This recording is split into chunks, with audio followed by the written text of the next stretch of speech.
acceso al agua potable es más limitado para las familias que viven fuera de las ciudades y que son más impactadas por la estación seca del verano.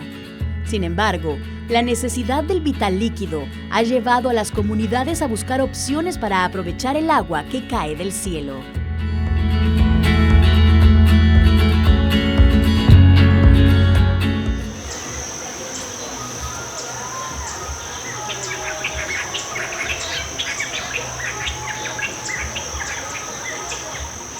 En la pintoresca comunidad de los García Carías, del municipio de Naguizalco, en el departamento de Sonsonate, en la zona occidental de El Salvador, Rosa Maribel, junto a sus vecinas, se enfrentan el desafío constante de la falta de acceso a agua potable.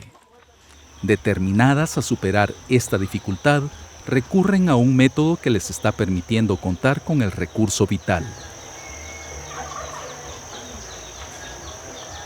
Al norte de El Salvador, en medio de los majestuosos paisajes del departamento de Chalatenango, Jesús, un apasionado agricultor del cantón Upatoro, no solo cultiva alimentos, sino también soluciones, proveyendo vitalidad a sus tierras y a su ganado a través del recurso más fundamental para la vida, el agua. En El Salvador, existen numerosas comunidades que se enfrentan a la falta de acceso al agua potable. Por lo tanto, la cosecha de agua de lluvia se presenta como una alternativa viable en el contexto del derecho humano al agua para estas comunidades. Rosa Maribel y otras mujeres de su comunidad se reúnen en los lavaderos públicos donde la vida fluye al ritmo de las aguas de lluvia captadas por un interesante sistema. Ellas utilizan este recurso no solo para lavar la ropa que viste a sus familias, sino también para abastecer sus hogares.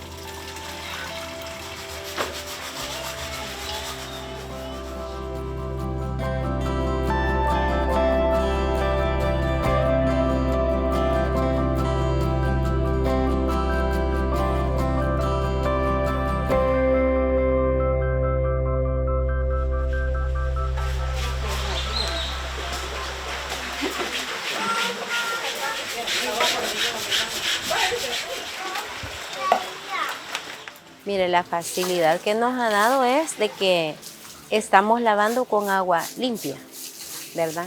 Y esta agua nosotros la utilizamos para bañar, para lavar, para los oficios domésticos, ¿verdad?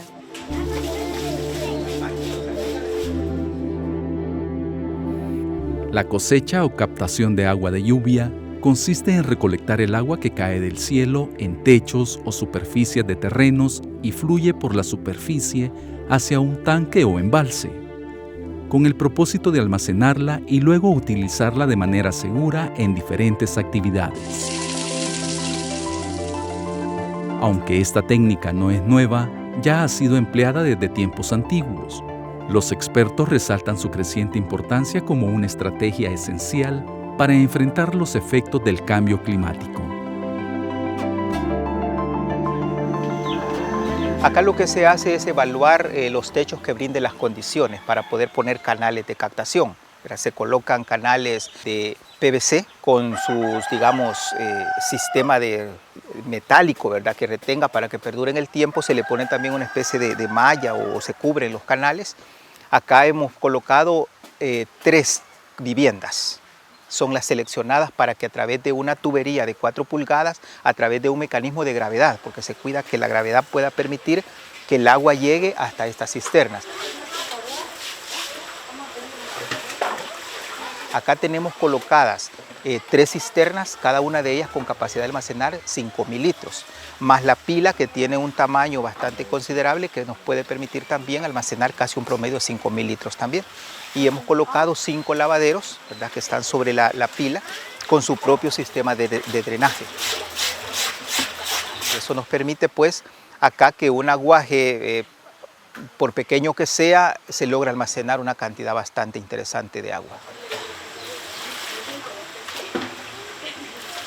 No, nosotros damos gracias a Dios porque que sea de así aguas que de lluvia, pero nos beneficia porque como aquí el río, mire, ahorita el agua sucia viene, mire, viene sucia y hay veces que agua ni se encuentra en el río. Tenemos pues esta quebrada acá, porque no es río, sino que es una quebrada. Acá si 8 días deja de llover, nos quedamos sin agua. Con respecto a la calidad de agua, no podemos decir que es de calidad porque en la parte de arriba nosotros tenemos finca. Tenemos finca donde allá en la finca utilizan lo que es el veneno de gramoxón para el monte. Eso a nosotros como comunidad nos afecta. Nos afecta porque el año pasado las que bañaron aquí abajo un día después de haber regado veneno se llenaron todas de llagas, ¿verdad? Gracias a Dios pues tenemos aquí medicinas naturales de las cuales tuvimos acciones y nos hicimos baño, ¿verdad? No pasó a gravedad. La ventaja o el impacto, digamos, positivo de este sistema de captación tiene que ver porque, primero, permite, digamos, la acumulación acá. Estamos hablando casi de un promedio de más de 20.000 litros de agua almacenados. Eso ellos le van racionando, ¿verdad? Conforme van lavando, pues el sistema le va ayudando. Y definitivamente les ha impactado, por un lado, en lograr almacenar esta agua, que tiene que ver más que todo para uso doméstico. Pero en situaciones de emergencia, pues las comunidades incluso pueden hasta usar el agua para tomar, porque la situación de la crisis del agua es muy compleja en estas comunidades. Lo que nos hacemos es hervir el agua, tomar de esa y como ya el cuerpo de uno está acostumbrado, no le hace daño. Porque aún decimos nosotros que no es malo el agua, tomar el agua lluvia, porque aún de pozo la vamos a traer. Y como a veces los pozos cuesta bajarla a traer, lo que hacemos es agarrar de esa para cocer frijoles, lavar maíz, todo eso así. La Organización de las Naciones Unidas ha creado 17 Objetivos de Desarrollo Sostenible. El sexto se enfoca en la promoción del acceso universal al agua, la gestión responsable de este recurso vital y la provisión de un saneamiento adecuado para todas las personas. De acuerdo con los datos proporcionados por la encuesta de hogares de propósitos múltiples 2022, en el ámbito nacional, el 89.9% de los hogares tienen acceso al servicio de agua a través de cañerías. Esta cifra engloba diversas modalidades de acceso, como cañerías tanto dentro como fuera de la vivienda, tuberías en buen estado, casos donde la cañería existe pero no suministra agua durante más de un mes, compartimiento de cañería con vecinos, así como fuentes alternativas como pilas, chorros públicos, cantareras y sistemas comunitarios. Además, un 5.7% de los hogares obtienen agua de pozos, mientras que un 4.4% se abastecen mediante otros medios, que incluyen fuentes como ojos de agua, ríos, quebradas, abastecimiento a través de camiones, carretas o pipas, manantiales protegidos o no protegidos, recolección de agua de lluvia y otros métodos.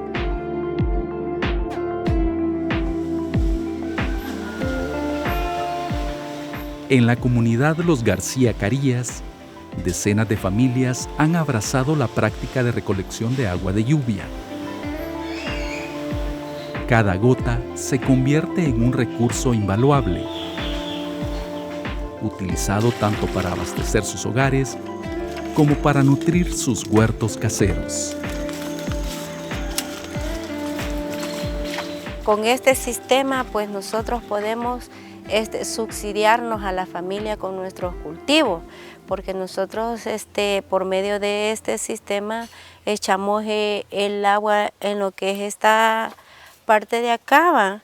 Esta parte de acá nosotros podemos, abrimos acá, se va el agua por gravedad. Llena todo lo que es el sistema de mangueras y logramos regar lo que es la berenjena, tomate que tenemos en la parte de ahí, ¿verdad? Chile verde. Fíjese que nosotros, como para ir midiendo el agua, lo que hacemos es regar solo en las tardes. A las 4 de la tarde nosotros abrimos por 2 horas y como es un sistema de goteo, ¿verdad? Gotita, gotita. Con esto que estamos haciendo, midiendo lo que es el agua, porque si nosotros venimos a abrir y ahí la dejamos, esto no nos alcanza para mucho. Bueno, en la época lluviosa los sistemas son, digamos, con todo su esplendor, pues, ¿verdad? Por la lluvia. En este momento, pues, hablemos de que es libre para, digamos, sin ninguna restricción de nada, ¿verdad? Porque abunda. Hoy están lavando, en la tarde llueve, vuelve a recargarse.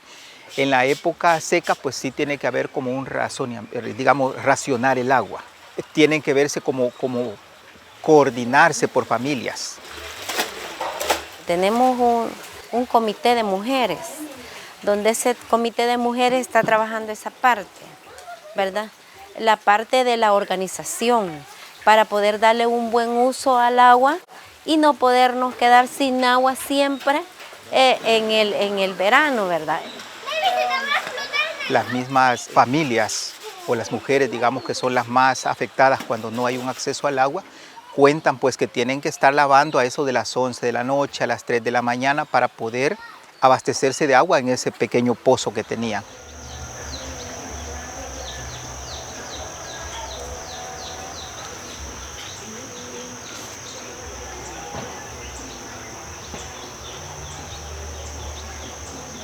Porque este era un sueño de años que nosotros veníamos queriendo hacer, pero nunca podíamos hacer nada. Nada fue imposible para nosotros porque pues aquí estamos a 1 kilómetro de donde todo el material quedó ahí arriba, para abajo.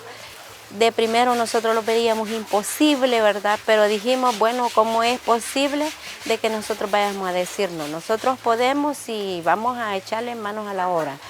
Y es así como nosotros pues lomeamos todo ese material para acá, ¿verdad? Y lo que es todito del complemento de todo este proyecto.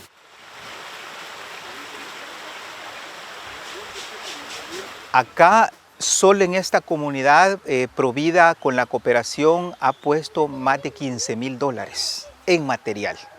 La municipalidad ha puesto un promedio cercano a los $8,000, más la contrapartida también de la comunidad que tiene que ver con toda la mano de obra no calificada.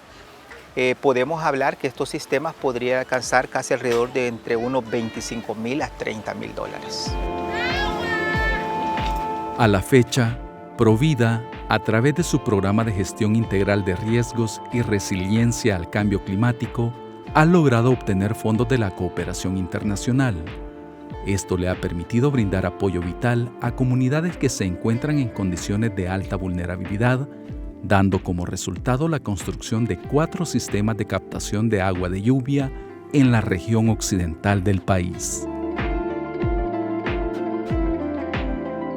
Nosotros tenemos presencia en varios municipios, ¿verdad? A nivel nacional, y siempre llevamos este componente de este tipo de infraestructuras.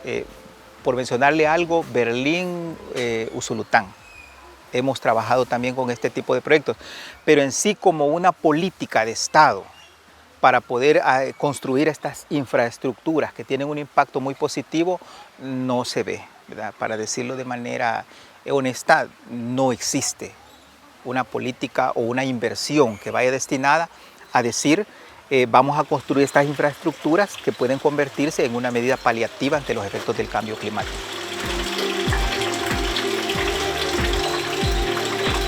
Para el año 2050, se estima que aproximadamente 1.000 millones de personas vivirán en áreas urbanas con un acceso insuficiente al agua, de acuerdo a estadísticas proporcionadas por el Banco Mundial. Este fenómeno se debe a gran medida al crecimiento poblacional y, como resultado, a un aumento de la demanda de agua. En El Salvador, las estadísticas gubernamentales subrayan la diferencia en cuanto a la disponibilidad del servicio entre las áreas urbanas y rurales. De acuerdo con los datos proporcionados por la Administración Nacional de Acueductos y Alcantarillados, ANDA, en el 2022, el 96% de la población en zonas urbanas tenía acceso al suministro de agua. lo que representa el doble de la cifra registrada en las zonas rurales, donde solo el 43.4% tenía acceso al servicio.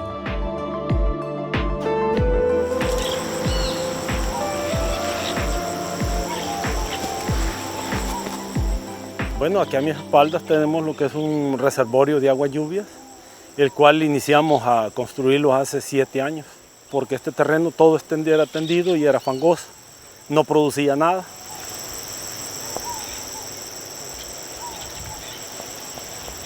Toda esta agua es lluvia.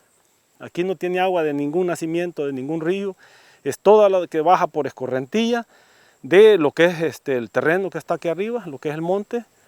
Le hemos construido barreras vivas para hacerle un filtro al agua, detener los sedimentos de tierra y basura que no entren al reservorio. Entonces tenemos 3 filtros. La capacidad que tenemos aquí es de 5.000 barriles de agua.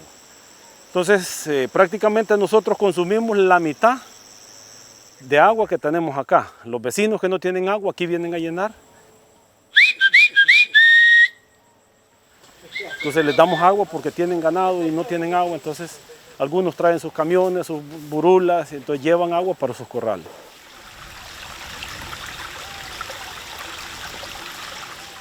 La sequía está impactando y ya está afectando a muchas comunidades.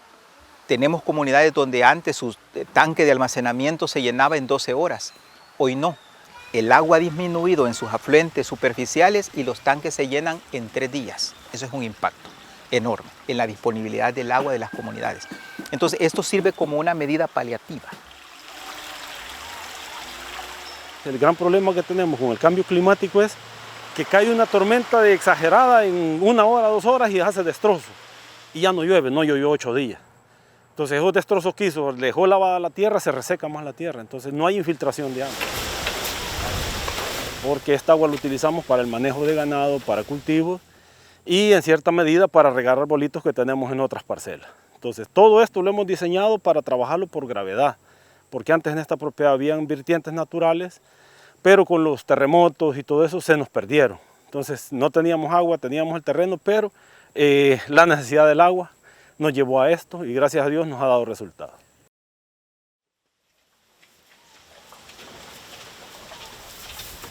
Por lo menos una vaca diariamente no le consume menos de 80 litros de agua diarios. Entonces, según la cantidad de animales y según la temperatura también el animal necesita más agua.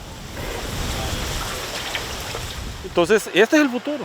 Tenemos que cosechar porque nosotros, El Salvador tiene la gran bondad que cae agua a lo desmedido. Pero si nosotros parte de esa agua la cosechamos y la alzamos para el verano, no vamos a tener problemas los que tienen ganado bastante. Usted puede sacar un promedio de consumo de agua por animal y así puede hacer el reservorio, ya sea pequeño, más grande, o sea, según las necesidades que uno tenga en el campo.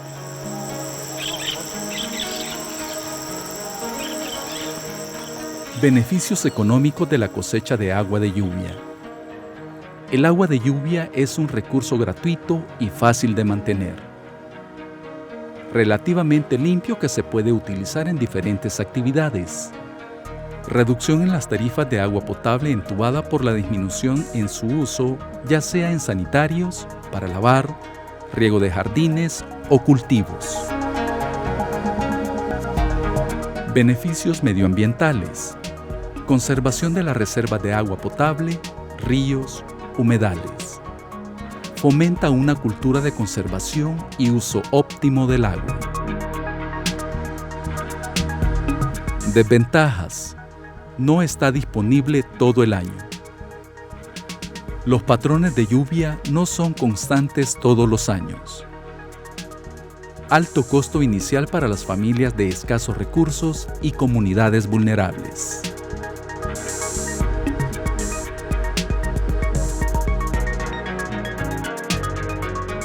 Según lo establecido en la Ley General de Recursos Hídricos, cuando los ciudadanos almacenan agua de lluvia de manera no comercial, estas no se consideran un recurso de uso público a nivel nacional. En virtud de esta normativa, cualquier individuo tiene el derecho de utilizar las aguas de lluvia que caen en su propiedad, siempre y cuando no tengan fines comerciales. En El Salvador, Se estima que anualmente se registran más de 56.000 millones de metros cúbicos de precipitaciones, de los cuales el 32% fluye en cursos de aguas superficiales y un 9% se infiltra en el subsuelo. Sorprendentemente, un informe de 2009 revela que solo se aprovechaba un escaso 5.5% de estos recursos hídricos anuales disponibles, lo que indica un potencial significativo para una mejor gestión y uso de este recurso vital.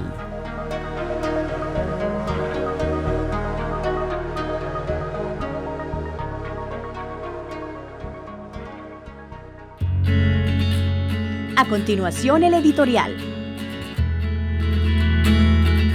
El próximo domingo celebraremos elecciones que serán distintas a las que ha celebrado el país en los últimos años. Estas elecciones son especiales por varias razones.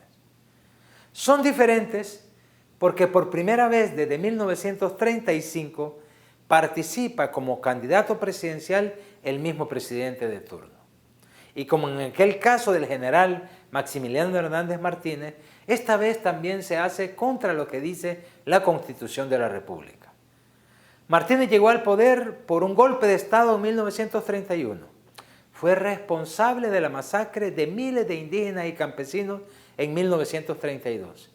Se reeligió como candidato único en 1935 y se quedó en el poder hasta 1944, cuando una gran huelga de brazos caídos lo hizo renunciar. Murió asesinado en Honduras, donde se fue después de dejar la presidencia. Estas elecciones son especiales porque también por primera vez después de los acuerdos de paz se dan en medio de un contexto del régimen de excepción que suspende garantías constitucionales. ¿Son distintas estas elecciones? Sí, porque ha sido distinta la campaña electoral que hemos tenido. Hemos presenciado probablemente la campaña electoral más desigual de los últimos tiempos. Otros años la propaganda de todos los partidos hasta ofendía. Ahora la campaña ha sido cuestión de una sola fuerza política que tiene ingentes cantidades de recursos y también tiene el aparato del Estado a su servicio. Ha sido esta campaña como una competencia entre un carro de carrera y una bicicleta, previéndose fácilmente quien lleva todas las de ganar. También estas elecciones son especiales porque asistimos a una de las campañas más vacías de propuestas que hemos tenido. Los temas fundamentales para el país, por ejemplo, el aumento a los salarios ante el alto costo de la vida, la injusticia de un sistema de pensiones cada vez más desigual, la baja calidad de la educación, los graves problemas medioambientales, la generación de empleos dignos, la situación que atraviesan las mujeres y un largo etcétera, no aparecen en la campaña. Los habla la gente en la calle de lo difícil que está la situación en estos momentos, pero en la campaña no existen, no hay propuestas, así de sencillo. Y entonces, ¿qué va a hacer mucha gente si en las encuestas dice que vota por quien tiene las mejores propuestas? ¿Qué va a hacer si no hay propuestas? ¿Lo van a hacer pensando en las personas de los candidatos o pensando en el partido, en los colores del partido? El artículo 3 del Código Electoral de El Salvador dice que su voto es, primero, libre. Nadie lo puede obligar a votar por alguien, ni siquiera votar. Segundo, es directo. Nadie puede votar por usted. Tiene que votar el dueño del documento de identidad. Tercero, es igualitaria. Todos los votos valen igual. Rico, pobre, del campo, la ciudad, hombre, mujer, cada voto vale lo mismo. Y cuarto, su voto es secreto. No tiene que decirle a nadie si no quiere por quién ha votado. Porque si lo quieren obligar a que diga, le están violando su derecho al voto secreto. Votar es un deber y es un derecho para que los otros no decidan por usted. El voto debe ser consciente, reflexionado, informado, pensando en el bien del país y el respeto a las leyes y a la Constitución, que son lo que nos permiten vivir como sociedad. Si piensa en la persona, piense, ¿es honesta esta persona? ¿Es transparente? ¿Cuál es su trayectoria de vida? ¿Escucha otras opiniones aunque sean diferentes? ¿Miente o dice la verdad? Lo mismo puede pensar de los partidos políticos. A ustedes le pueden regalar toda clase de cosas, pero nadie le puede comprar su voto, porque el voto lo hace usted con su conciencia y nadie más. Vote a conciencia, vote pensando en el país y pensando en el futuro del país y de su familia.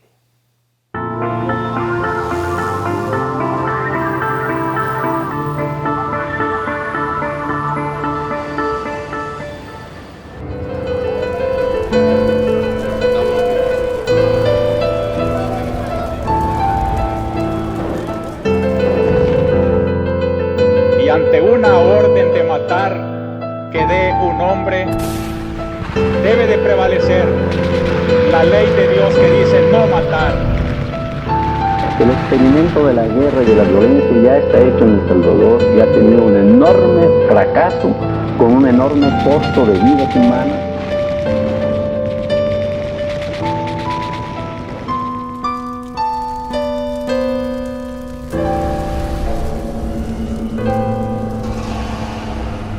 Bienvenidos a Memoria de Vida. Los fraudes electorales de 1972 y de 1977, el deterioro de las condiciones de vida de las clases populares y la exclusión de los gobiernos militares generan una situación de intensa conflictividad política y social en el país. En ese momento nosotros tratamos de descubrir nuestro compromiso, porque nuestro compromiso como cristianos no era solamente leer la Biblia. A la Biblia hay que ponerle patas, decía Rutilio Grande. Y en ese sentido, muchos descubrieron que tenían que hacer algo. Los maestros allá como gremio de maestros. Los estudiantes también allá como estudiantes en las universidades o en los institutos, en las escuelas. Las señoras de los mercados también. En ese sentido, se fue creando la conciencia social. Y a un momento dado llega el compromiso. La situación de la universidad se explica en gran medida en la intervención del 72 porque el gobierno creía que allí era el foco de los desórdenes, ¿verdad?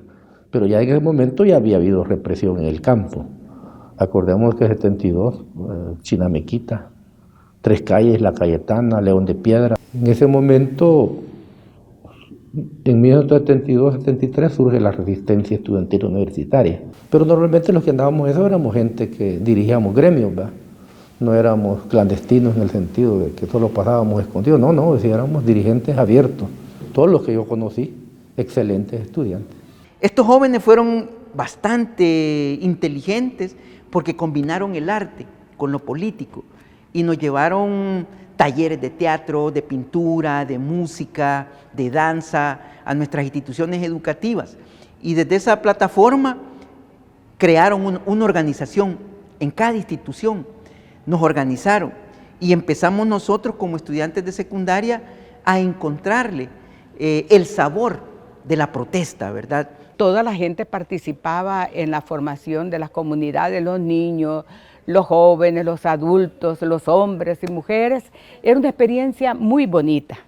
Nosotros no teníamos un manual de charlas, sino que partíamos de los problemas concretos que tenía la gente y tratábamos de reflexionar esos problemas a la luz del magisterio de la iglesia y a la luz de la Biblia. Así que los movimientos estudiantiles de secundaria y de la universidad, de bachillerato y de la universidad, nos unimos en una sola canción, en un solo son, ¿verdad? La protesta contra la opresión. Porque la gente se organizó para exigir sus derechos y para decir nosotros como salvadoreños no podemos ser excluidos, tenemos derecho a tener nuestras organizaciones, tenemos derecho a que se trate con justicia, ¿verdad? Y esas fueron las primeras represiones. Cuando protestaban en un cafetal que querían un poquito más de comida, un poquito más de salario en las cosechas de café, porque en aquel tiempo el cafetalero era el gran poder, ahora no, lo reprimían.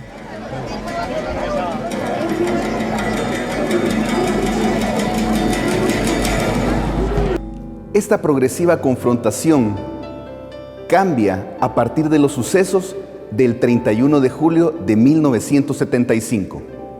El clima pues de la universidad y del país era un clima proclive a las marchas y a las protestas.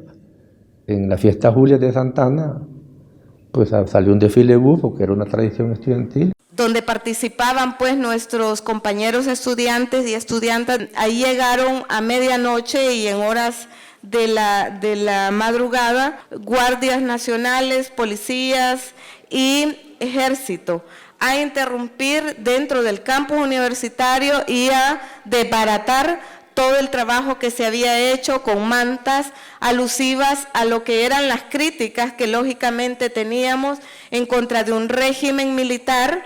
La respuesta fue inmediata. Aquí en San Salvador, salir en manifestación a protestar en contra de esa represión que había habido en Santa Ana.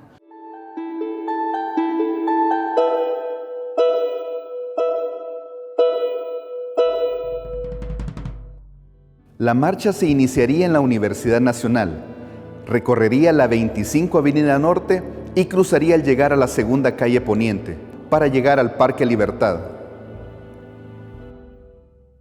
Salimos en la tarde, como a las 3 de la tarde.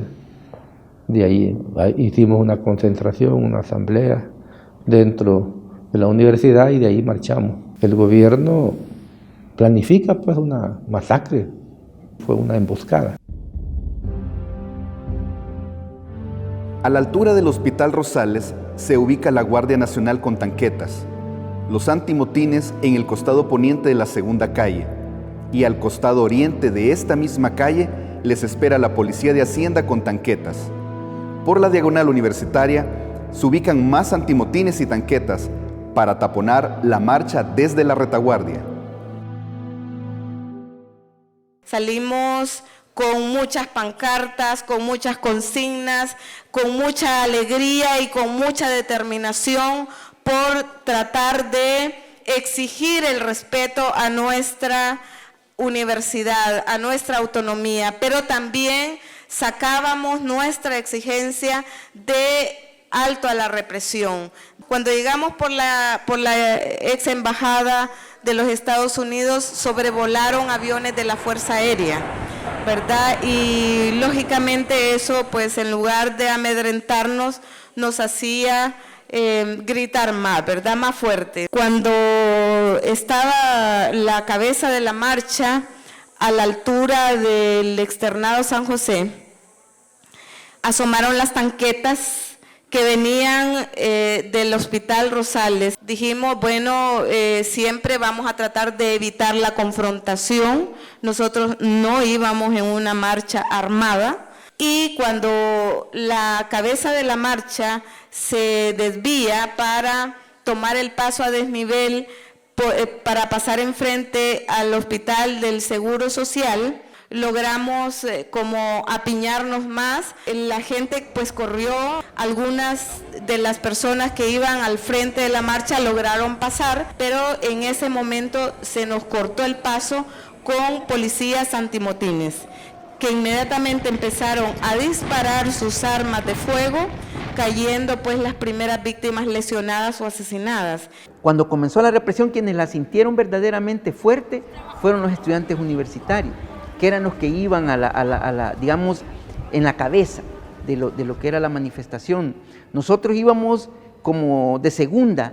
Yo iba en medio de la marcha, iba con un megáfono ahí, cuando de repente llegó Carlos Fonseca. Entonces me dijo, mira, ¿sabes qué pasaré atrás? Me dijo, se siente como que nos vienen empujando, ¿eh?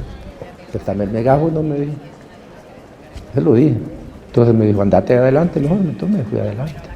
Yo creo que eso me salvó, porque a Carlos Fonseca fue realmente los que andaban con los megáfonos, y a ellos fueron los que capturaron, los desaparecieron. Cuando los compañeros trataban de llamar a la calma a quienes estaban desesperados, ¿verdad? Y queriendo escapar, los policías vestidos de civil también dispararon entre las filas de la marcha, ¿verdad?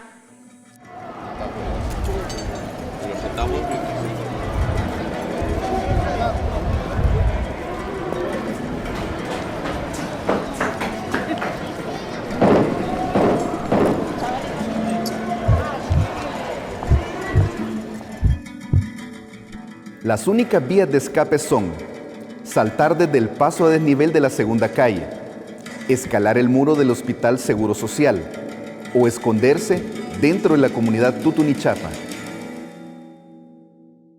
Me fui a tirar al otro lado, a caer en la parte de abajo del puente. Yo lo que hice con otros compañeros, meternos al seguro. Para mí una suerte que ahí había la que había sido o era en ese momento esposa del poeta Armijo. Traté de incorporarme, ¿verdad? Pero no pude porque se me había quebrado la rótula y bueno, yo dije, aquí me quedé. Ella me vio y me dijo, no, venga, entonces me llevó, me puso una gabacha verde con una cosa. Siente aquí en la cama, me dijo. 2 compañeros del UR19 llegaron, me chinearon y me llevaron a un taller que estaba enfrente. Ahí quedé. Porque al ratito entraron, ¿va? Pero yo la pasé como paciente ahí, ¿va? Momentos después vi que llegaron unos soldados, nadie nos señaló porque estábamos debajo de la cama de un camión. Entonces inmediatamente pasó una ambulancia del ejército y se llevó todos los cuerpos de los heridos, de las personas que estaban fallecidas y de las personas que estaban heridas. Ya como a las 2 horas, ya estaba oscuro, ya poco oscuro, porque llegaron, pues ahí se pueden salir, pero hay que salir aquí por detrás. Me acuerdo que salían por detrás del seguro. No se sabe cuánta gente muere. Muchos de los desaparecidos de la marcha no se encuentran. Una vez retirados los cuerpos, se limpia la calle sin dejar rastro de lo sucedido. Carlos Fonseca, Balmore Cortés Vázquez, Sergio Antonio Cabrera, Napoleón Orlando Calderón Grande, Reinaldo Asbún Jiménez, Eber Gómez Mendoza, Roberto Antonio Miranda, José María López, Carlos Humberto Hernández, María E. Miranda, José Domingo Aldana, Morena Nolasco, Elizabeth Iraeta Milla, Julio César Velado, Guillermo Aparicio, Silvia Montano, Guillermo Ayala García, Ricardo Cantón García, María J. López, Marlene López, Norma Nolasco, Marta Pineda, Oscar Rodas Lazo.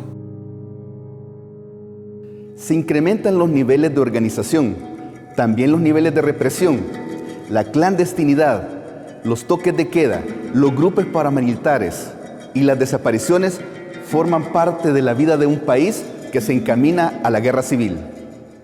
Entonces ahí vinieron ya las primeras difamaciones, que ya no era un trabajo cristiano, sino que era un trabajo político, vinieron ya las amenazas. En ese sentido, mucha de nuestra gente tuvo problemas, que los encarcelaban, ¿verdad? O que los mataban. La situación de represión que nosotros vivimos de la década de los 75 al 78, 79, fueron increciendo, se fueron convirtiendo en algo más sangriento. Empezaron a desaparecer cantidades de jóvenes, ¿verdad? A desaparecer y encarcelar, a torturar. La represión se hizo sistemática, se hizo de una manera oficializada, fíjate, y legalizada, se puede decir, ¿verdad? De una manera. Tenía una doble vida, pues oficina jurídica, que era al mismo tiempo una casa de seguridad y daba clases en la universidad, tenía mi hogar, o sea que era una cosa complicadísima. Porque cada vez que había una manifestación, la respuesta era esa, el estado de sitio. El estado de sitio, inmediatamente se iban a las colonias, entraban las tanquetas y andaban patrullando y oías los motores y que de repente se paraban y oías la gran gritazón de gente que estaban sacando a jóvenes, ¿verdad? Que habían sido señalados por haber sido subversivos. Las tomas de las iglesias se convirtió en otra estrategia también de nosotros, ¿verdad? La toma de Catedral, de Rosario, que tuvieron costos de vidas también bastante fuertes. Salir a la calle ya a hacer volanteo, propaganda, pintas, colocación de mantas, se convirtió ya no solamente en un hecho político, sino que se convirtió en un hecho político-militar, porque tenías que utilizar recursos de autodefensa. Empezaron las pañoletas, a aparecer las pañoletas, empezó aquello de que en medio de la cartulina, sacos de yute, escondías tu fusil y vos decías que no te echaban de ver. Todo el mundo te podía echar de ver. En medio de la escalada de confrontación, Monseñor Romero es nombrado arzobispo de San Salvador, visto con recelo por la Iglesia Católica más progresista, debido a su talante introvertido, moderado y escrupuloso. Es una garantía para los sectores católicos más conservadores. Siempre nos decían que por andar predicando la palabra de Dios, que despertaba, que decía que hay que organizarse, que había que denunciar las injusticias, siempre se decía, mira, mejor eso no lo digan, ¿verdad? Entonces, ese era el tipo de persecución que había. Querían evitar que la iglesia despertara al campesinado. A partir de ahí, fíjate, toda esa represión generó una convulsión de estallido, ¿verdad? Y ya la respuesta en la calle ya no fue la piedra, ya no fue solamente tirarles piedra al enemigo. Organiza esta manifestación con ataúdes y resulta de que todo el mundo con la curiosidad del ataúd, ¿verdad? ¿Qué pasa con esos ataúdes y estos hipotes que llevan en los ataúdes y estos muchachos, ¿verdad? Cuando aparecen estos señores, los cuerpos represivos, se bajan los ataúdes, se abren y se empiezan a repartir una cantidad de juguetes, le llamábamos nosotros en aquellos días, ¿verdad? O armas, ¿verdad? De mala calidad. Y con ese desarmamento, con esas armas, empezamos a dispararles a ellos. Te podés imaginar la respuesta que se dio, ¿verdad? Una masacre. Una cantidad de compañeros estudiantes de secundaria y de bachillerato asesinados, pues masacrados. Estábamos conscientes de que ese señor ministro de Defensa, que nos había instruido también, que estaba consciente de que nosotros fuéramos buenos oficiales, hoy ya en su posición de presidente, él no estaba haciendo las cosas como nos había manifestado antes. Ese era el punto clave. Yo sabía que existía, que se estaba organizando un golpe de Estado, pero a mí no me habían llamado, nadie me había llamado. Ya en el dormitorio me plantearon eso. Miren, me dijo, estamos haciendo un golpe de Estado, bla, bla, bla, bla. La primera pregunta es, ¿quién es el director de este? Y ellos me dijeron, Coronel Gutiérrez, ¿verdad? Y en ese rancho,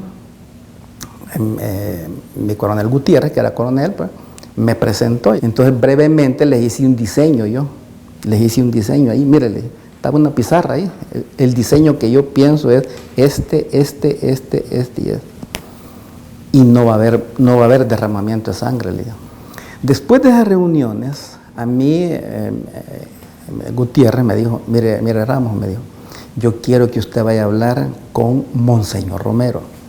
Allí yo le doy fe de que yo fui donde Monseñor Romero a hablar con él, a pedirle a él el aval para ese golpe de Estado. Monseñor Romero destaca este encuentro en su diario espiritual. En el próximo capítulo descubriremos el contenido de la reunión.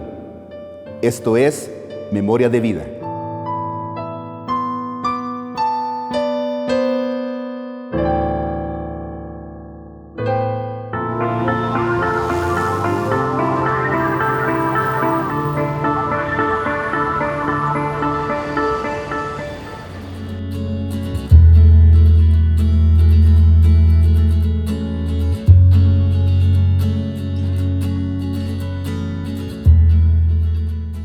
El pasado 24 de enero se llevó a cabo una misa en acción de gracias por los 13 años del trabajo realizado por el padre Andreu Oliva como rector de la UCA y la incorporación del padre Mario Cornejo como nuevo rector. Luego de ello, desde el Auditorio Ignacio Yacuría se realizó la toma de posesión del nuevo rector, luego que, desde 2010, el padre Andreu Oliva estuviera dirigiendo la universidad. A finales del año pasado, después de un largo proceso de reflexión, vi con claridad que había llegado el momento de tomar la decisión de pedir ser relevado en esta importante responsabilidad. Mis motivos para ello son varios. En octubre cumplí 66 años y los últimos 13 años los he pasado al frente de esta institución, lo que es tiempo más que suficiente para hacer lo que deseaba en ella. Creo en los relevos y en el cambio, hechos que son siempre positivos y enriquecedores para las instituciones.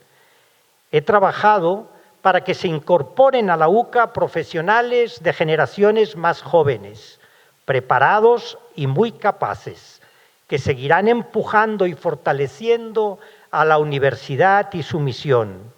El acto fue presidido por integrantes de la Junta de Directores de la universidad, así como el provincial de la Compañía de Jesús para Centroamérica, Padre José Domingo Cuesta, quien brindó palabras acerca del nuevo rector.